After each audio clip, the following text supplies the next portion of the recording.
This is the Convene podcast. Diversity, equity, and inclusion remain central to the work of event professionals. You just need to read between the lines of session titles and marketing campaigns. DEI Done Differently. Written and read by Michelle Russell, Editor-in-Chief of Convene.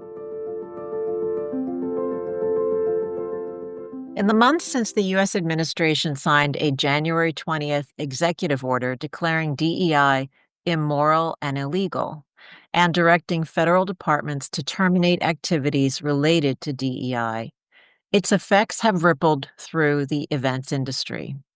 Speakers have lost contracts, organizations have scrubbed the initials DEI from their websites, and events that celebrate LGBTQ and Black communities have lost sponsors.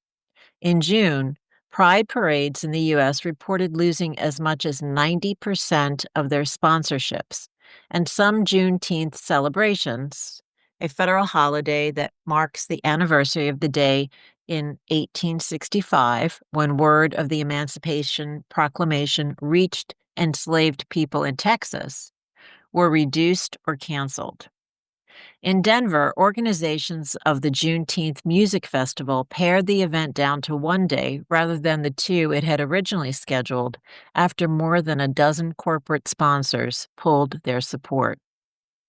Beyond the financial impact, how else are events, which are meant to provide spaces that are welcoming to all, being affected by the DEI backlash? How are organizations staying true to their mission of diversity and inclusion while avoiding risks associated with calling attention to it? We sought insights from DEI experts, DMO leaders, speakers, and the bureaus that represent them, a retail company that has built its brand on inclusivity, and intel from corporate citizenship professionals for answers. We heard that even though the rules of the game may have changed, we've faced challenging times like this before, and that this moment in time calls for clarity and resilience. As Melvin Tennant, Meet Minneapolis's president and CEO, told us, a sentiment shared by many we spoke with, we're not changing who we are and what we do. Can I say that? Copenhagen Business School Associate Professor Punima Luthra, PhD, has spent the last 2 years diving deep into the backlash to DEI, and she shares her insights in Can I Say That? Your go-to guide for diversity, equity, and inclusion, the DEI consultant's most recent and fourth book, and with Convene. Punima Luthra began her research for her newly published book, Can I Say That?, with a simple premise. DEI is currently being seen as a threat to your status, your culture, values, your opportunities, access to resources, a threat to the very idea of meritocracy, which we are definitely seeing play out today, she told Convene. Her aim in writing the book was to understand what emotion was responsible for that. And she said, her research revealed that it all comes down to the very core human emotion of fear. We can only move forward from this current moment, she said, by addressing this fear and recognizing that, looking back at the history of women's, civil rights, and the LGBTQ plus movements, there's always been resistance and backlash. It's come in waves. That's not to trivialize what we're experiencing or what anyone in history has, she said. But during this period of backlash, Luthra said, it's easy to assume that we're experiencing the worst of it. However, we have to ground ourselves and gain inspiration from the fact that people have been through this before, and they have come out the other side. Fighting for what they believe is the right thing. I draw a lot of inspiration from that in my own work. Luthra said that most of the companies across Europe that she works with that have federal contracts in the U.S. or U.S.-based customers have been told they need to remove any evidence of DEI training and usage of the term DEI in their work. Some, she said, are adjusting the language that they're using in their operations, going into stealth mode, and moving from DEI terms to belonging or well-being themes, or in some cases, people changing their titles, she said. And she's okay with that. My thinking is that as long as companies are continuing to do the systemic and cultural change work that is necessary, call it whatever you want, she said. As long as the principles are there to embrace uniqueness and differences, to ensure that our processes and our organizations are actually fair, and that we are creating a culture of belonging. Luthra said that she sees this moment as a pivot point for companies and for us as DEI practitioners to really hold a mirror up to ourselves and say, are we actually doing what we need to do for the long-term, sustainable, systemic, and cultural change that is necessary? Part of the challenge working with corporate leaders, Luthra said, has been their capitalist model, which relies heavily on quarterly results. That's what drives them and what they're held accountable for, she said. When you invest resources into diversity, equity, and inclusion, they want to know the outcome. What are we measuring here? The easiest things to measure are, of course, targets, quotas, diversity targets, and across visible dimensions of diversity. It could be binary gender identities. It could be nationalities, ethnicities, depending on the part of the world you're in and what kind of data we can collect. The problem with this data is that if DEI is done right, it takes time. It takes resources. You don't see immediate quarterly results. You don't see sometimes yearly results. Then we create this whole performative thing of, all right, we'll just do something that puts people in a position that looks good, that we can look at those numbers and say, tick, tick, tick, tick. What's the consequence of that? That's created the zero-sum game, right? Then it becomes if we're prioritizing women, it's at the expense of men. If we're prioritizing underrepresented ethnic groups, it's at the expense of a majority of dominant ethnic groups. We create this us versus them mentality, Luthra said, which is why we're always where we are. Yet, if we look at the core principles of diversity, equity, and inclusion, they're meant to level the playing field, to make sure it's fair so that everyone stands a fair chance. Pro tip. When it comes to DEI, Purnima Luthra writes in Can I Say That? Many of us fear getting it wrong. We're afraid of saying the wrong thing, using the wrong terminology, being biased, or being perceived to be prejudiced. One of Luthra's own favorite phrases to communicate more inclusively, she writes, is, "Tell me more about yourself." It allows the other person to control the narrative and what they feel safe to share with us. Whatever their response is, believe it and avoid asking follow-on questions that reflected the stereotypes in your mind about who they should be or should not be. Designing events with a DEI lens. As a frequent speaker at corporate events and a DEI expert, Purnima Luthra has a few recommendations for designing events where everyone feels like they belong, from the questions you ask on your registration form to how you select speakers. Keep intersectionality in mind. Seek to attract participants and speakers who bring in different backgrounds, life and professional experiences, Luthra said. The key for me is that we need to have a good representation of views, but also very competent people on stage. Cast the net far and wide. In focusing on competency, sometimes we take the easy way out, Luthra said.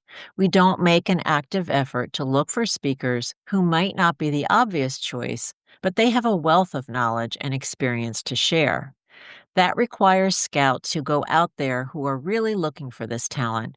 It's still grounded in competency, but they're asking people beyond their immediate networks who they know who would be a good fit. Don't tick the box. Saying, yes, we have a Black person. Yes, we have someone from this community. Yes, we have someone from the LGBTQ plus community. That isn't it, Luthra said. What is the value that they're bringing, and how are we communicating that? As a keynote speaker, I would hope that they're not introducing me as a brown woman living in the Nordics, but rather, this is the work that I've done. This is the research that I've done. These are books that I've published. Design for different needs. I'm an ambivert, Luther said. Actually, conferences scare the living daylights out of me. You'd think as an academic that I'm more comfortable with it, but I don't like that kind of small talk. I don't do well in that kind of environment. I'm very happy when I go to events where they have a quiet room where I can sit and be with myself. That doesn't just benefit me, it also benefits someone who's neurodivergent, who needs a retreat from the overstimulation that often happens at these conferences. Accommodate multiple languages. I sit in a part of the world where people speak a variety of languages: Danish, Swedish, Norwegian. As I travel across Europe, there's French, German, and speakers are comfortable expressing themselves in their own language, Luther said. An audience should be able to consume content in their own language through translation services. Sign language interpreters should be available if registrants have indicated that need. Food choices for everybody. I cannot emphasize this enough. I'm plant-based. I'm vegan. Having food choices, also having networking opportunities that don't revolve around alcohol, right? These are all things that are small in many ways, but they make such a difference, she said. Name tags with pronunciations and pronoun options. Not everyone may want to include their preferred pronoun on their name badge, but, Luther said, it's important to give people the option. We woke up one day and we can't do our jobs. The vanishing market for DEI speakers. For professionals like keynote speaker, author, and consultant Jess Pettit, CSP, the last few months have had a familiar ring. For those of us who are doing diversity work, it feels like COVID, she said. We woke up one day and we can't do our jobs. In other years, I would probably have close to 50 contracts by now, at least on the books, she told Convene in June. I have 3. Still, Pettit, who has long-term consulting contracts, is working. In conversations with other speakers, she's heard stories about those who were in the middle of multi-year contracts with the federal government, which just disappeared earlier this year, along with people who had been their contacts, Pettit said. They are no longer being paid. They have no one to email. They have no one to call. They were mid-work, and it was just gone. And she has heard from Black speaker friends who have been told, I'm not really supposed to say this, but we can't put your face on a poster. At Speak Inc., requests for DEI speakers have plummeted, said Tim Matthey, senior partner at the Speakers Bureau. During and after the pandemic, we got a ton of requests for DEI speakers, he said.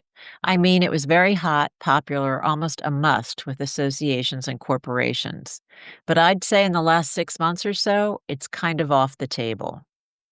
Matthey noted that some DEI speakers were having to reposition themselves in a lot of ways. They're just not getting engagements for that type of work.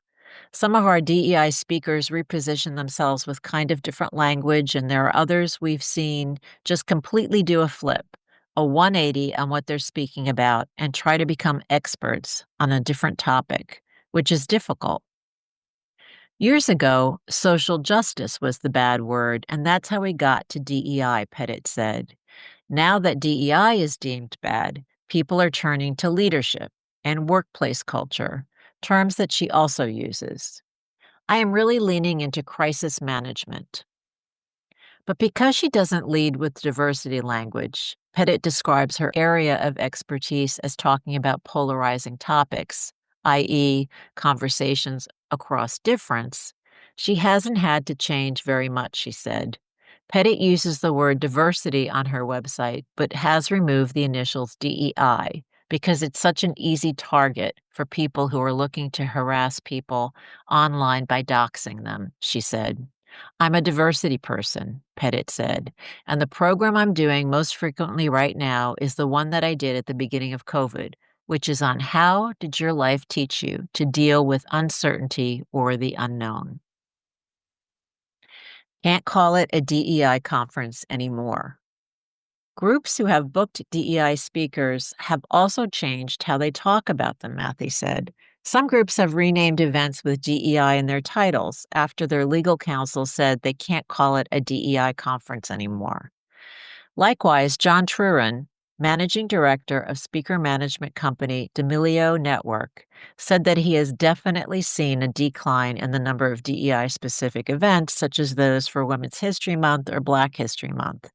But at the same time, in his experience, he sees the demand for speakers of diverse backgrounds, whether they are women, African American, Asian, or Latino, continues to be strong. In other words, most organizations are still making it a priority to showcase the diversity of talent on their main stage, but just not calling attention to it. Matthew cited one association group with a 90% female audience that had booked a speaker who focuses on women's mental health. Their legal counsel, he said, advised them that they had to reposition the title of the presentation to be gender neutral, something like Mental Health for All. The speaker crushed it. She did a great job, he said. Honestly, I was surprised that legal got so involved with this. We work with Fortune 100 companies, and from a corporate standpoint, I can totally see that happening. But the association market, I was a bit surprised to see their legal counsel jump in on that. From Pettit's perspective, corporations have been more likely to turn away from diversity topics than associations. But even some associations, which are doubling down on diversity, are doing it in a way that she describes as kind of undercover. For one client, instead of a keynote, Pettit was booked for a multi-part training session. If it's a 5-part series, then it doesn't look like a diversity keynote, she said. They don't know the political beliefs of their members, and they don't want to upset anybody, so it's kind of like threading the needle. Political discussion on stage is another area where Matthew and Pettit see recent changes. There was a period of time where I didn't get this, and now I'm starting to get it again, Pettit said. People say you can talk about anything you want to. We know you're a comedian. Just don't get political. Her response is, okay, well, everything is political. My existence is political. Are there topics that you specifically do not want me to talk about? After the 2016 election, demand for a once popular format where one Democrat and one Republican would speak really sunk, Matthew said. And in the last year, it's been pretty much non existent. People want the geopolitical discussion, but they really need it to be neutral, which is hard to find. It's almost like you need a pollster rather than an opinion leader. It's difficult because they want to know about the geopolitical nature of things, but at the same time, you can't really give an opinion about it because that's going to offend somebody. Advocating for inclusive events. The LGBT Meeting Professionals Association is taking on a more active role in helping organizers create welcoming events for all. In late 2023, Cameron Curtis, CMM CAE, in her capacity as president and chief innovator of C2 Association Strategies, took on the role of CEO of LGBT Meeting Professionals Association, LGBT MPA. And the association has since launched a revised strategic plan and mission. The biggest change has been a shift in focus from networking events since its founding in 2018 to education and advocating for the LGBTQ community, Curtis told Convene. LGBT MPA has been presenting workshops and panel sessions at meetings, industry events, to help planners create really inclusive spaces, she said. Curtis said she thinks organizations initially had a knee-jerk reaction to increased DEI backlash, with associations that get government funding in any way, shape, or form fearful of being targeted. I think they're being more thoughtful in how they talk about DEI now, she said.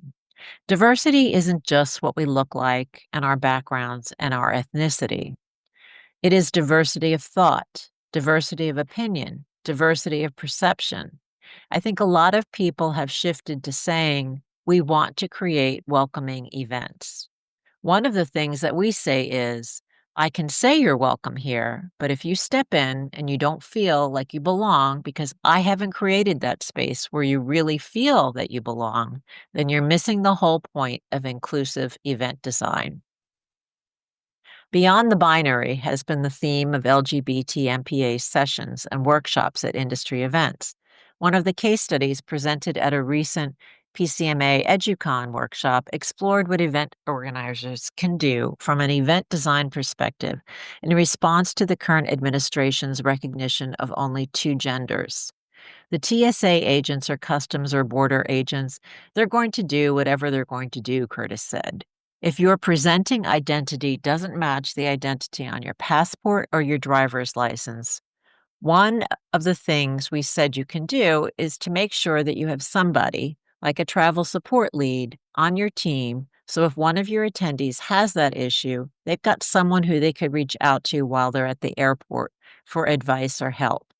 This information should be communicated in the event messaging, she said, along the lines of, if your physical presence or your look doesn't match your ID, there could be challenges. The gender X marker is not being recognized in the US. Here are some things that you need to know in advance. I think it's communicating to any attendees, specifically who identify themselves as non-binary, or if you ask the question if they're transgender, to make sure that they have the most information possible to make them feel more comfortable traveling. Ultimately, it's that person's choice, she continued.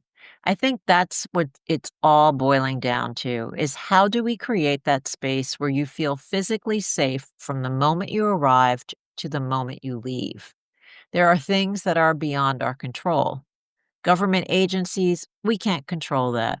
But it might be a matter of talking with your DMO. They probably have contacts at the airport, and maybe there's a resource at the airport that you can provide to your attendees. Then, constantly update that information because, as we know, things are changing. In the end, Curtis said, we just really want people to feel safe and to have a good experience because meetings are about bringing people together and sparking that next innovative idea. I always say it might be the next cure for cancer, or it could be the next concrete that prevents damage from earthquakes, or a new drought-resistant grass that is actually good for the environment. That's what it's all about. We just want people to feel safe enough to do that. Remember to subscribe to the Convene podcast on your favorite listening platform to stay updated with our latest episodes. For further industry insights from the Convene team, head over to pcma.org/convene. My name is Maggie. Stay inspired, keep inspiring, and until next time.